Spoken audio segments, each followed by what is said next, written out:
दिया ऐसा तरकस जिसमें बाण खत्म ही ना हो, समाप्त ही ना हो।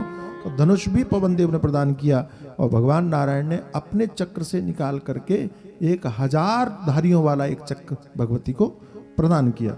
इसी प्रकार से इंद्र ने वज्र और घंटा प्रदान किया, यम ने दंड प्रदान किया, ब्रह्मा जी ने कमंडलू प्रदान किया और जो काल देवता थे उन्होंने तलवार और ढाल प्रदान किया। और इसके अलावा विश्वकर्मा जो थे उन्होंने परशु भी प्रदान किया। परशु फरसा बोलते जो परशुराम जी के पास में था वो प्रदान किया और कुबेर ने पान पात्र प्रदान किया। इस प्रकार से भगवती का प्रादुर्भाव हुआ। बोलो अम्बे मात की। भगवती को देख करके सभी देवता बड़े प्रसन्न हुए और भगवती ने जोर से अट्टहास किया। अट्टहास सुन करके देवता तो बड़े प्रसन्न हो गए। गगन भेदी स्वर, एक तो पूरा विशाल आकार, पूरा आकाश मंडल छा गया भगवती के ऐसे सौंदर्य से और उनके तेज से हजारों हजारों सूर्यों का प्रकाश भी मध्यम पड़ने लगा। ऐसा लगा कि आकाश में अभी तो केवल एक ही तेज चमक रहा है, वो भगवती के सौंदर्य का था, भगवती के प्रभाव का था। और साथ साथ में जो स्वर गूंज रहा था वो भी केवल और केवल भगवती के अट्टहास का था। देवता बड़े आनंदित हुए, प्रसन्न हुए। देवताओं की मंडली में पहली बार प्रसन्नता मनाई जाने लगी। इस राक्षस के महिषासुर के आने के बाद में महिषासुर ने जब देवताओं का अट्टहास सुना तो सब लोग सोचने लगे कि भैया हमारे रहते ये हंस कौन रहा है, खुश कौन हो रहा है। हमारे रहते तो संसार में अभी किसी को खुश होने की अनुमति नहीं है। जाओ पता लगाओ ये कौन है और ये तेज कहां से चमक रहा है। उसने अपने अमात्य को भेजा, अपने प्रधानमंत्री को भेजा, प्रधान को भेजा कि तुम पता लगा करके आओ कि अट्टहास किसका है। और वो अमात्य गया, प्रधान गया। उसने जाकर जैसे भगवती को देखा तो पहले से कह दिया जो भी है उनसे कहो कि तुम हमारे पास में आ जाओ और फिर हमको पहले सूचित करो कि कौन है। तो जब मालूम पड़ा कि कोई स्त्री है और बड़ी सुंदर है तो उसको बताया गया कि भाई वो स्त्री है और हमने ऐसी स्त्री नहीं देखी, ऐसा सौंदर्य नहीं देखा, ऐसे सौंदर्य की हम कल्पना कर ही नहीं सकते। अच्छा, ये भी कल्पना करके आप देखो कि हम जब भगवान विष्णु के सौंदर्य का वर्णन करते हैं, हम भगवान शंकर के सौंदर्य का वर्णन करते हैं, हम इंद्र के सौंदर्य का वर्णन करते हैं, तो हम कहते हैं कि बहुत सुंदर है, बहुत सुंदर है। और जब ये सारे सुंदर बन करके जब किसी शरीर का निर्माण करेंगे तो उनके सौंदर्य का वर्णन भला कौन कर सकता है, उनकी सुंदरता को भला कौन कह सकता है। मैंने कहीं सुना था कि एक बार ब्रह्मा जी ने सृष्टि बनाई और सृष्टि बनाने के बाद और फिर उनको लगा कि जिन भगवान ने हमको बनाया उनके लिए भी हमको एक शरीर बनाना चाहिए। तो शरीर कैसे बनाए, तो 5 भूत होते हैं ना, आकाश, वायु, तेज, जल, पृथ्वी, और 5 भूतों में 3-3 गुण होते हैं। तो ब्रह्मा जी को लगा कि भगवान के लिए शरीर बनाएंगे तो थोड़ा सा बढ़िया शरीर होना चाहिए। तो 5 तन्मात्राओं से, 5 विषयों से उन्होंने क्या किया, सतोगुणी अंश ले लिया। सतोगुणी सत्य, क्योंकि भगवान के लिए बना रहे, उसमें रजोगुण तमोगुण तो मिक्स कर नहीं सकते। ऐसा ब्रह्मा जी के मन में आया तो 5 भूतों से उन्होंने सत्व अंश लिया और सत्व अंश से एक सुंदर शरीर का निर्माण किया। और फिर भगवान से कहा कि प्रभु मैंने आपके लिए सुंदर शरीर बनाया, आप इसमें प्रवेश करो। जैसे भगवान अपने तेज से उसमें प्रविष्ट हुए तो क्योंकि सतोगुणी शरीर था तो इतना उज्जवल था, पारदर्शी था कि जैसी तेज ने प्रवेश किया तो हजारों करोड़ों सूर्यों की तरह चमकने लगा। ब्रह्मा जी की आंखें बंद हो गई, देख ही नहीं पाए। तो भगवान ने ब्रह्मा जी से पूछा कि ये शरीर तुमने बनाया किस लिए। बोले बनाया तो इसलिए था ताकि भक्त लोग आपको देख सकें। भगवान हंसने लगे, बोले तुम तो देख नहीं पा रहे हो, भक्त कहां से देखेंगे। बोले महाराज हमारी बुद्धि जितनी लगी हमने लगा दिया, बना दिया, अब हमको कुछ इससे आगे समझ में नहीं आ रहा है। भगवान ने कहा देखो तुमने सत्व अंश से बनाया, अब तमोगुण का प्रभाव देखो। वो सुंदर बने हुए शरीर के ऊपर भगवान ने तमोगुण का एक पर्दा डाल दिया, थोड़ा सा सांवला शरीर हो गया, तेज रुक गया, भगवान का सौंदर्य निखर उठा। तो जब भगवान इतने सुंदर बन गए और उनके तेज से निकल करके अगर कोई शरीर बनेगा तो फिर भगवती कितनी सुंदर हो सकती हैं, ये कल्पना करो। जैसे ही महिषासुर ने सुना तो महिषासुर ने संदेश के रूप में भेजा कि जाओ उनसे कहो और वो हमारे साथ में विवाह करें। और भगवती से इसने आकर के कहा कि आप महिषासुर की पटरानी बन जाइए। पटरागी महारागे भव शीघ्रम सुचिस्मते। निरर्थक गर्व नहीं करना चाहिए और अभिमान नहीं करना चाहिए। युद्ध की तो कभी सोचना भी मत, क्योंकि कहां बलशाली महिषासुर और कहां तुम एक स्त्री, युद्ध में तुम उनका मुकाबला नहीं कर सकते। तुम्हारे लिए अच्छा यही है कि तुम पट रानी बन जाओ। देवी ने कहा कि देखो, तुम पूछ रहे हो कि मैं कौन हूं।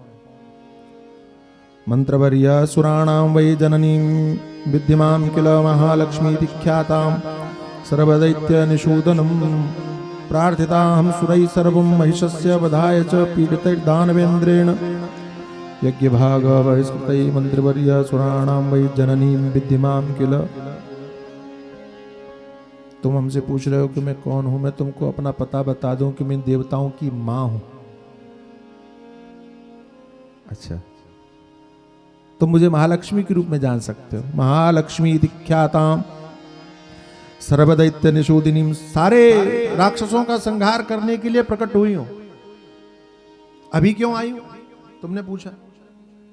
देवताओं ने महिषासुर से पीड़ित होकर के मेरी प्रार्थना की, इसलिए मैं प्रकट होकर के तुम्हारे उस राक्षस को समाप्त करने के लिए आई हूं। और बिना सेना के आई हूं, अकेली आई हूं। इसलिए अगर तुम चाहते हो कि तुम्हारा महिषासुर बचा रहे तो उससे मेरा संदेश कहना कि वो यहां से भाग जाए, और अगर कहीं मेरे सामने आ गया तो रणभूमि में उसको कुचल करके मार डालूंगी। प्रधान ने कहा कि देवी, तुमको अभिमान नहीं करना चाहिए, तुम जानती नहीं हो। काशमा करिराजस्य मालती पुष्पमर्दनैः, किसी फूल को कुचलने के लिए हाथी को कितना समय लगता है।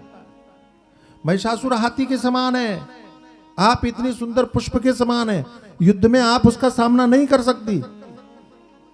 इसलिए मेरी बात मानिए और आप उसकी पटरानी बन जाइए। आज तक उन्होंने विवाह नहीं किया है, और तुम्हारी जैसी स्त्री को पाकर के, क्योंकि उनके पास में संसार की सर्वोत्तम वस्तुएं, सर्वोत्तम पदार्थ, केवल एक स्त्री की कमी है, और तुमसे बढ़िया कोई स्त्री संसार में है नहीं। इसलिए हम तुमसे प्रार्थना करते हैं कि तुम पटरानी बन जाओ, सुख से रहो। भगवती ने कहा कि तुम्हारे चातुर्य में मुझे समझ में आ रहा है कि तुम उसके प्रधानमंत्री हो, लेकिन लगता है कि तुम्हारे जैसा मूर्ख जिसने प्रधानमंत्री रखा है वो राजा होगा कैसा। उसका विनाश निकट आने वाला है। लेकिन एक बात ध्यान रखना, तुमने कहा कि मैं स्त्री स्वभाव वाली हूं, यही तुम्हारी मूर्खता है। यदुक्तम स्त्री स्वभावासी तद विचारय मूढ़ किम पुमान्ना हम तत्स्वभावा भावम स्त्री वेश धारणी याचितम मरणम पूर्वम स्त्रिया त्वत्प्रभुणा यथा तस्मान मन्येति मूर्खोऽसौ न वीर रसवित्तमः। भगवती ने कहा, तुम मूर्ख हो जो ये कह रहे हो कि मैं स्त्री स्वभाव वाली हूं, लेकिन मैं तुमसे पूछती हूं क्या मैं पुरुष नहीं हूं। देखो भगवती ने कितनी बढ़िया बात की। भगवती ने कहा कि संसार में स्त्री पुरुष का भेद तुमको दिखाई पड़ रहा है, लेकिन सच्चाई यह है कि संसार में जितने भी स्त्री पुरुषों का निर्माण हुआ उनके रूप में हूं तो मैं ही। क्या मेरे अतिरिक्त तो कोई पुरुष हो सकता है? अच्छा, इस बात को ऐसे समझो, सपना देखते हो आप, ध्यान से समझना। तो सपने में तुम्हारे अलावा वहां कोई है? सही बोलना, बोलो। जब आप सो गए हो तो तुम्हारे अतिरिक्त वहां कोई है नहीं। अब ध्यान से सुनना मेरी बात। आप हैं पुरुष, आपने सपना देखा, ये है स्त्री, इन्होंने भी सपना देखा, और आपने पुरुष बनकर के सपना देखा कि आप स्त्रियों के बीच में बैठे हो। मेरी बात समझ रहे? बहन है, पत्नी है, माँ है, ऐसा आपने सपना देखा। यात्रा कर रहे हो, ट्रेन में भी आपने देखा कि बहुत सारी लड़कियां भी हैं, लड़के भी हैं। देवियों ने सपना देखा कि वे भी अपने भाई के साथ में, पिता के साथ में, पति के साथ में, बच्चे के साथ में, और वे भी ट्रेन में सफर कर रही हैं, वहां पर भी पुरुष है। ध्यान से सुनना। तो आप सपने में अपने आप को देख रहे हो, वहां आपके अलावा कोई नहीं है, लेकिन उसमें स्त्री देख रहे हो। स्त्री के सपने में स्त्री के अलावा कोई नहीं, पुरुष देख रहा है। तो तुम्हारे सपने में जो स्त्री बनी और इनके सपने में जो पुरुष बना, कहां से आया? समझ में आया? नहीं आया? अरे भाई, स्त्री ने जो सपना देखा, अपने सपने में स्त्री तो बनी रही है, जो पुरुष बन रहा है वो यही बन रही है। शक्ति तो वही है ना, एक ही स्त्री। तो स्वप्न में जो पूरा संसार दिखाई पड़ रहा है, उस संसार के रूप में परिवर्तित होने वाला कौन है? यही स्त्री है। अच्छा, तुम्हारे स्वप्न में जो संसार तुमको दिखाई पड़ने वाला है, उसके रूप में बदलने वाला कौन है? तुम ही पुरुष हो। तो स्त्री पुरुष का भेद तब तक है जब तक तुम एक को देख रहे हो, लेकिन जब सबको देखोगे तो लगेगा कि सब तुम्हारे ही रूप हैं। भगवती कहती है कि तुमको भेद दिखाई पड़ रहा है क्योंकि तुम पुरुष बन करके देख रहे हो। अगर तुम तत्व से देखोगे तो चाहे स्त्री हो चाहे पुरुष हो, दोनों ही रूप में मैं ही हूं, मेरे अलावा इस संसार में कोई दूसरा है नहीं, ये भगवती ने कहा। और कभी मैं स्त्री स्वभाव वाली बन जाती हूं, कभी मैं पुरुष स्वभाव वाली बन जाती हूं। आज तुम्हारा जो राक्षस है ना, तुम्हारा महिषासुर, उसने कहा कि स्त्री के हाथों से मैं मरूं, इसलिए मैं स्त्री वेश धारण करके आ गई। लेकिन जब कभी रावण को मारना होता है तो राम बन करके मैं आ जाती हूँ। जब कभी कंस को मारना होता है तो मैं कृष्ण बन करके आ जाती हूँ। जब हिरण्यकश्यप को मारना होता है तब मैं नरसिंह बन करके आ जाती हूँ। तो मैं तो वही हूँ, लेकिन जहां जैसी आवश्यकता पड़ती है वहां मैं वैसे बन करके चली जाती हूँ। या चितम मरणम पूर्वम स्त्रिया त्वत्प्रभुना यथा। आज मैं आई हूं स्त्री बन करके, क्यों?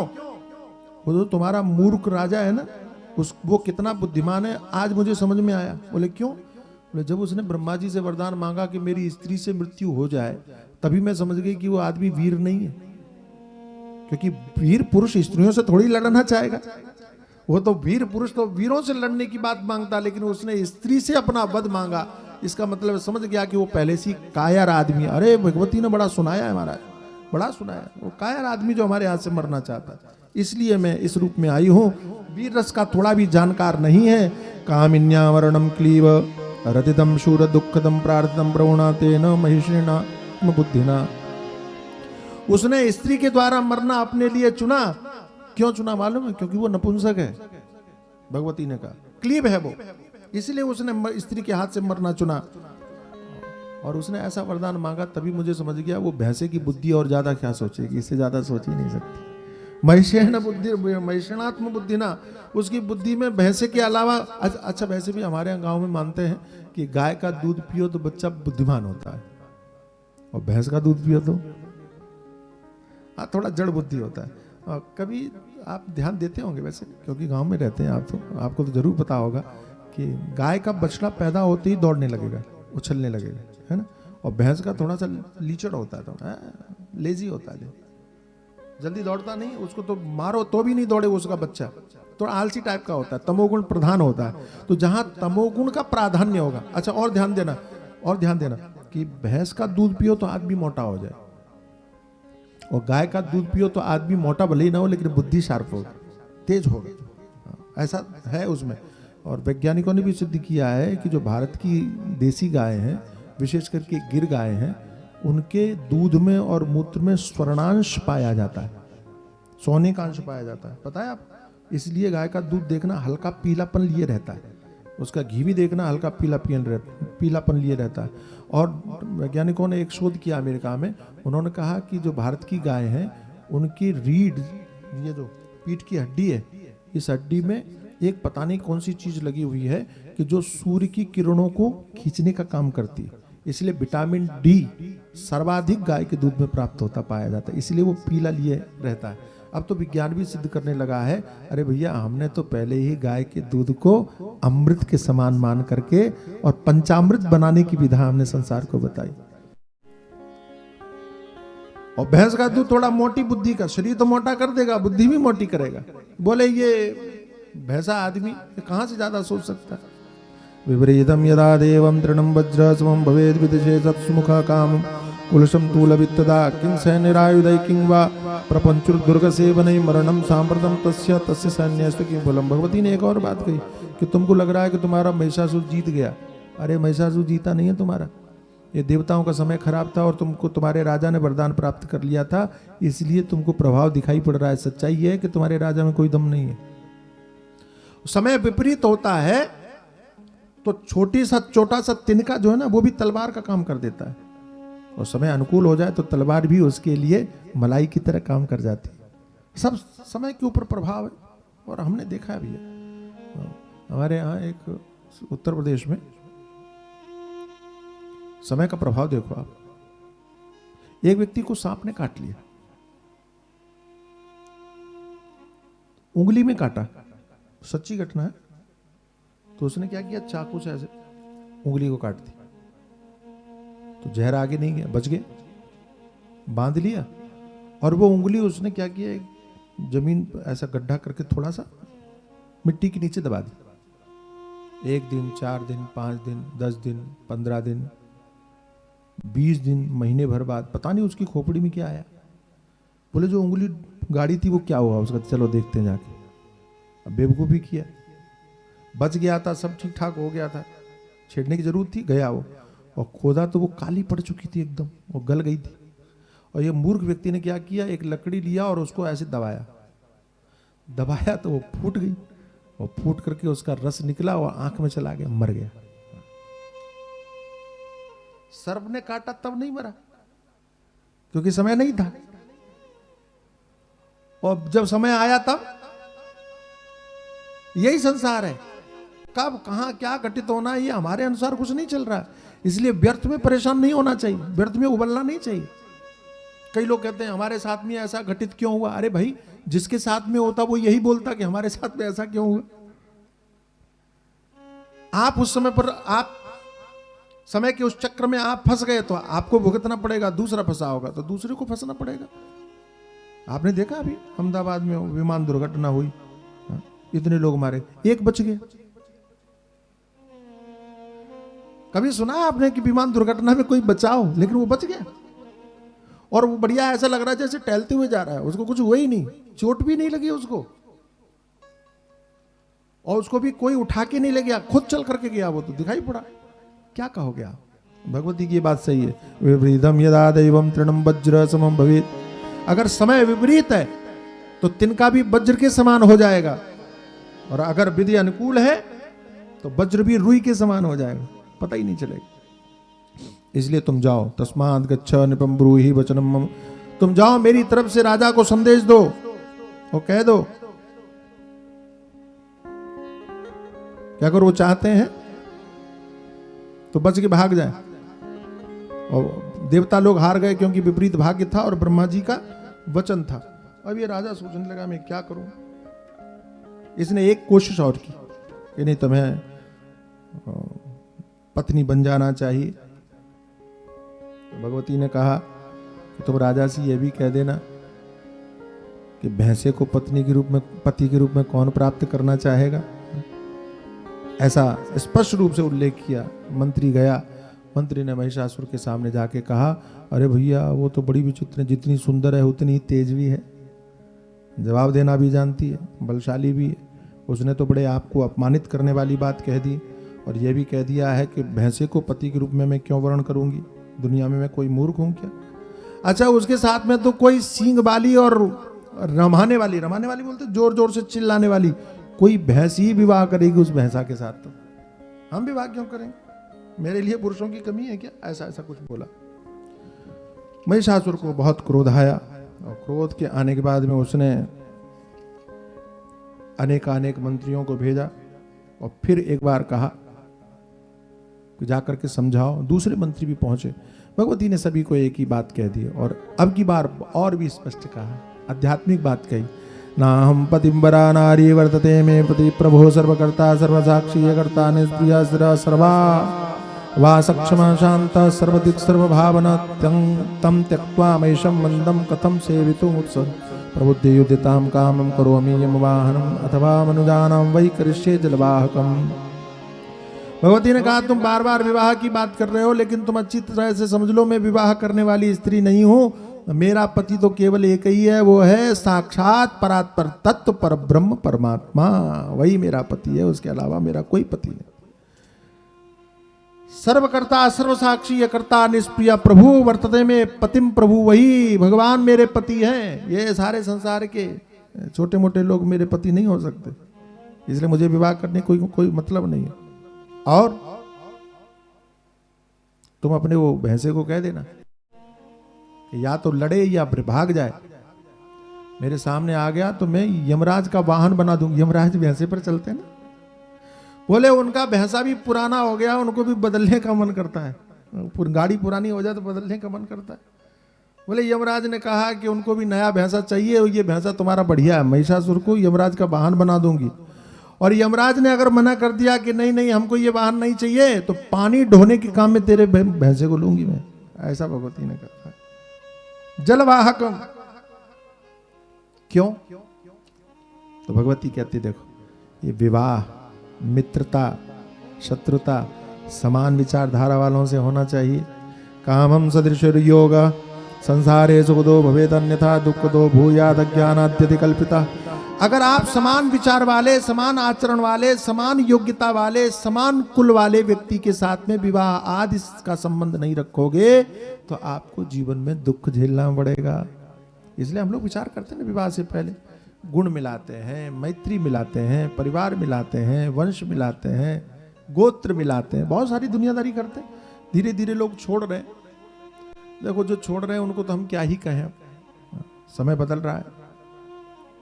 लेकिन परंपरा शास्त्र की जो है वो यही है, अगर आप विधि सम्मत शास्त्रानुकूल जीवन में व्यवहार आचरण करोगे तो आप विश्वास रखिए, देखो समान विचार थे, समान कुल था, समान आचरण था, इसलिए राम जी के वन में जाने के बाद घर में कलह नहीं हुई, पत्नी भी साथ में चलती, समान विचारधारा वाले थे। और आजकल के विचारधारा वाले होते तो भैया बड़े नाटक हैं भैया। नाटक ऐसे हैं कि विवाह करने के बाद में भी आदमी को संतोष नहीं है। संतोष छोड़ो, डर लगा रहता है, पता नहीं कौन सा क्या नाटक। अभी मैंने सुना कि एक तो विवाह हुआ, विवाह के बाद में वो पक्का हुआ, विवाह हुआ नहीं था, पक्का निश्चित हो गया कि विवाह होगा, तो उसने पेपर में छपाया कि इस लड़की के साथ में मेरा संबंध तय हुआ है, अगर इस लड़की के साथ किसी का संबंध हो तो भैया अभी बता दो, बाद में कोई मारने मत आ जाना।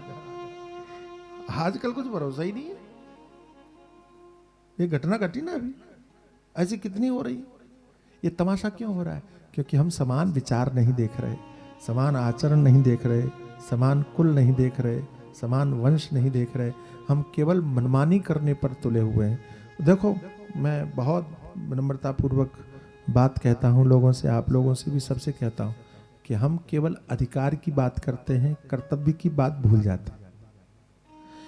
हमारा अधिकार क्या है ये तो हमने सीख लिया, लेकिन हमारा कर्तव्य क्या है हमें ये सीखना चाहिए। रामायण पढ़ते हो ना, तो राम जी ने ये तो नहीं पूछा कि हमारा भी तो अधिकार है राज्य में, आप भरत को राजा कैसे बना सकते हैं, हमको वन में कैसे भेज सकते हैं, हमारा भी तो अधिकार है।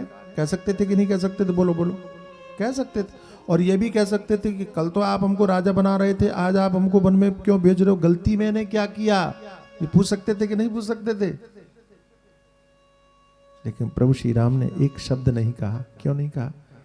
क्योंकि उन्होंने अधिकार को महत्व नहीं दिया, कर्तव्य को महत्व दिया। पिता की आज्ञा मानना पुत्र का कर्तव्य है। आज्ञा सही है गलत है ये बोलने वाले सोचे। हमारे गुरुजी हम लोग को सिखाते हैं, फर्स्ट ओबे देन रिक्वेस्ट, वो एक सेना का नियम है, वो सिखाते थे पहले आज्ञा पालन करो फिर सवाल करो। आज्ञा दी है, पहले उसको पालन करने के लिए चल दो, जो होगा देखा जाएगा, ये निश्चय होना चाहिए अगर आप आगे बढ़ना चाहते हो तो। नहीं तो फिर संसार में जो हो रहा है वो तुम्हारे साथ में भी घटित होगा। इसलिए समान विचारधारा, समान कुल, समान वृत्ति, समान आचरण, ये देख करके ही निश्चय करके आगे बढ़ना चाहिए। सद्गुरुदेव भगवान की जय, सच्चिदानंद भगवान की जय, सनातन धर्म की जय। नमः पार्वती पतये, हर हर महादेव। आइए प्रेम पूर्वक स्मरण करते हुए आप भगवान से प्रार्थना करें।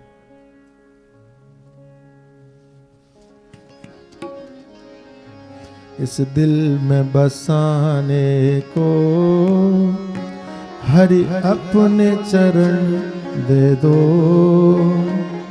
यदि चरण नहीं देते चरणों में शरण दे दो। इस दिल में बसाने को हरि अपने चरण दे दो, यदि चरण नहीं देते चरणों में शरण दे दो। इस दिल में बसाने को हरि अपने चरण दे दो, यदि चरण नहीं देते चरणों में शरण दे दो। भाव से प्रेम से गाइए। दिल में बसाने को हरि अपने चरण दे दो।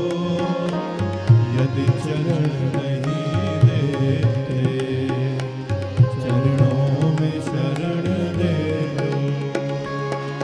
हर श्वास में है स्वामी तेरा नाम पुकारेंगे। बोलो। हर श्वास में है स्वामी तेरा नाम पुकारेंगे। हर श्वास में है स्वामी तेरा नाम पुकारेंगे। हर श्वास में है स्वामी तेरा नाम पुकारेंगे। जीते जी मनमोहन तुम्हें पल न बिसारेंगे। जीते जीवन मोहन तुम्हें पल न बिसारेंगे। तुम्हें पल न बिसारेंगे। तुम्हें पल न बिसारेंगे। इतना वरदान मुझे हे राधा रमण दे दो। इतना वरदान मुझे हे राधा रमण दे दो। यदि चरण नहीं देते चरणों में शरण दे दो। इतना वरदान मुझे हे राधा रमण दे दो। यदि चरण नहीं देते चरणों में शरण दे दो।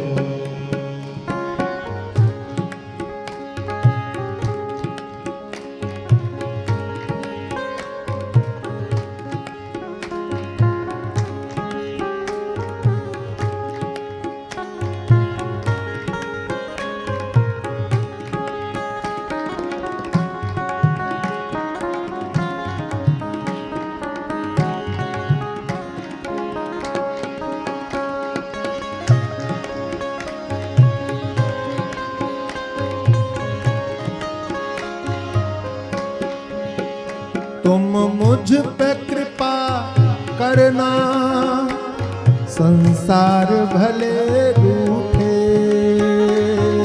मुझ पे कृपा करना संसार भले रूठे। समझ में आया?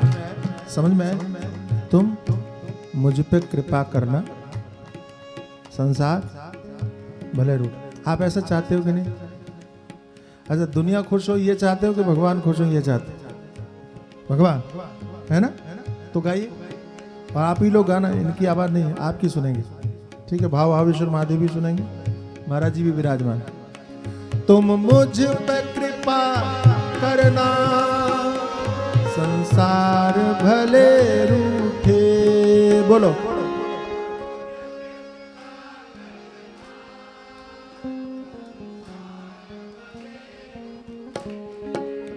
आगे वालों को तो यही चाहिए, पीछे वालों को पता नहीं। सबको यही चाहिए ना? सबको गाना है, सब लोग मिलके एक साथ गाइए प्रेम से। तुम मुझ पे कृपा करना संसार भले रूठे। तुम मुझ पे कृपा करना संसार भले रूठे। और संसार में रहकर भी तेरा ध्यान कभी न छूटे। संसार में रहकर भी तेरा ध्यान कभी न छूटे। तेरा ध्यान कभी न छूटे। तेरा ध्यान कभी न छूटे। चरणों में ही जीवन दो, चरणों में मरण दे दो।